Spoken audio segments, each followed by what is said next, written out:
Hello everyone, happy Sunday. Oh, it's Palm Sunday. I just realized. Well, I knew it was yesterday, but I didn't think about it today. I feel like I should do something for it.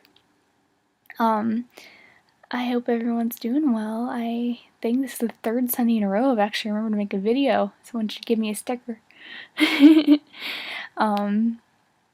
Bear with me again, my brain is like fogged out. I did finally get TPN, so hopefully next week I will be able to hold a train of thought for more than 5 seconds, but I think it'll help me. I was glad to get it, so I know I needed it if I'm actually happy for it. Yeah, I don't know what I was gonna say. Squirrel. Well, we're going to Cleveland tomorrow.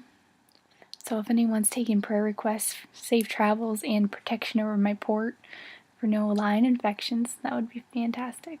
And we're going to see if I have malls. Getting the ultrasound done, and if it's positive, I'll get the MRI, and if that's positive, I'll have surgery. And it's not guaranteed that the surgery will work, apparently, from the research I've done. But got to try if I have it. So, that's all from me. I want to see. I can't believe Easter is next week. I really like Easter. I like Christmas the best. But, I think because I live like just that time of year, everyone's always getting together, and but I really, really love Easter, and it just seems so. It just encourages me so much. I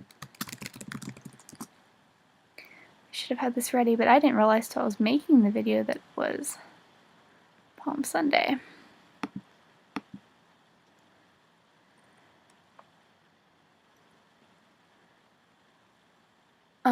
Galloping Cloud, I am thinking about you. I've been thinking about you so much. I hope you're doing okay today, and I want to tell you that I so admire. You're so you're just so much older than your years. You're just an old soul, and you're always thinking about others, and I just really appreciate you. And I know it's been a hard couple of weeks, but you're just really, really amazing, and I just want to tell you that. So thank you for being around. Mark 11:1-10.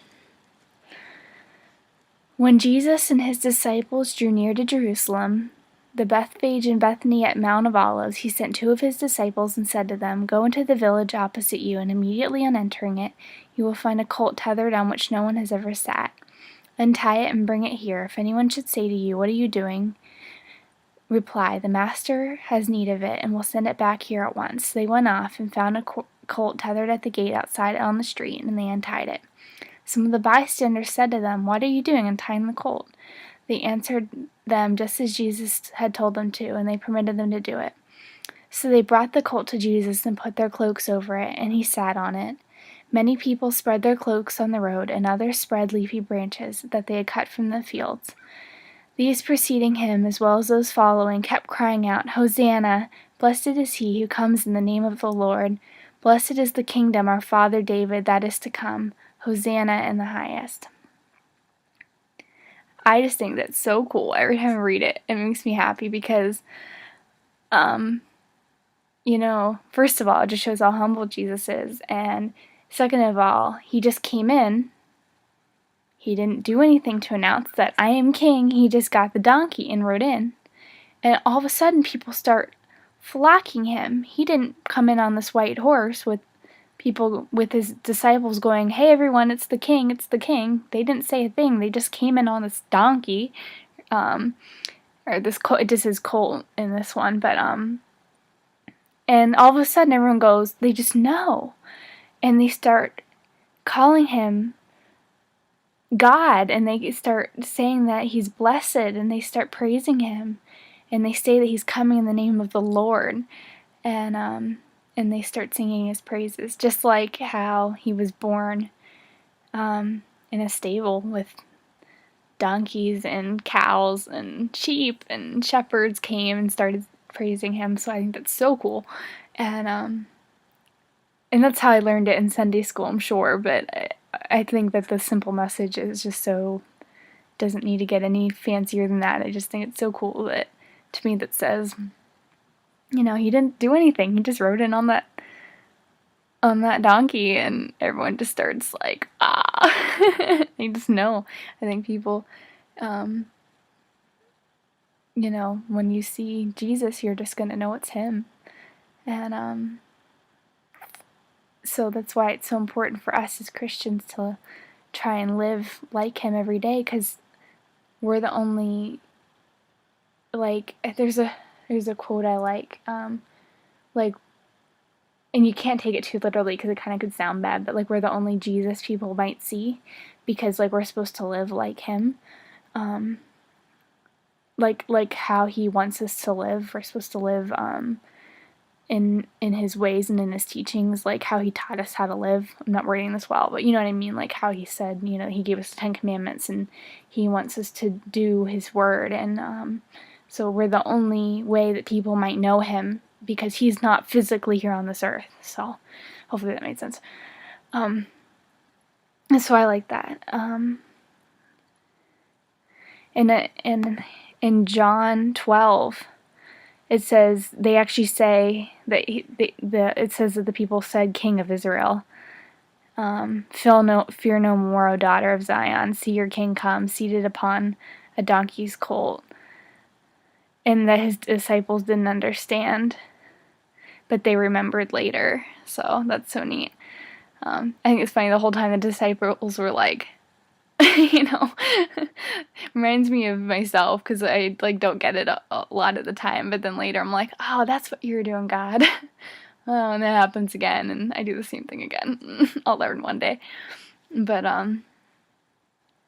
so it's funny. Well, I don't know what else to say, but that's what's going on with me. That's what I think about Palm Sunday. I didn't get to go to church today, so thank you for reading that with me.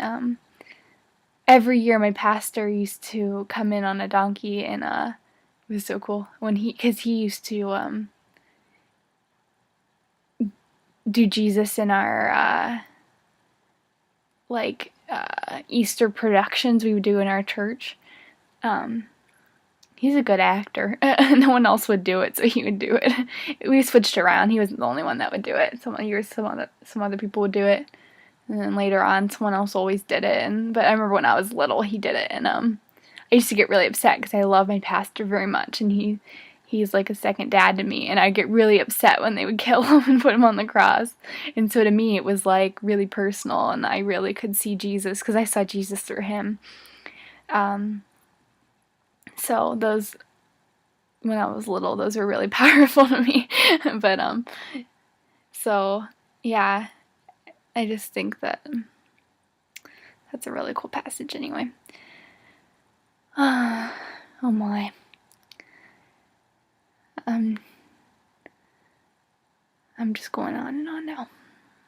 I don't think there's anything else I want to say. I'm doing this in one take, not editing. Sorry. Oh, I got my crutches this week. I don't feel like going to get them. You have to believe me. If I do a video on my other channel, which I think I will today, because I'm just kind of making videos this morning. So I guess it's afternoon now. If you want to see them, they're over there. I'll probably put a video over there. So, okay, I'm officially going to go now, and I hope that everyone has a wonderful day, and I'll talk to you later. Bye.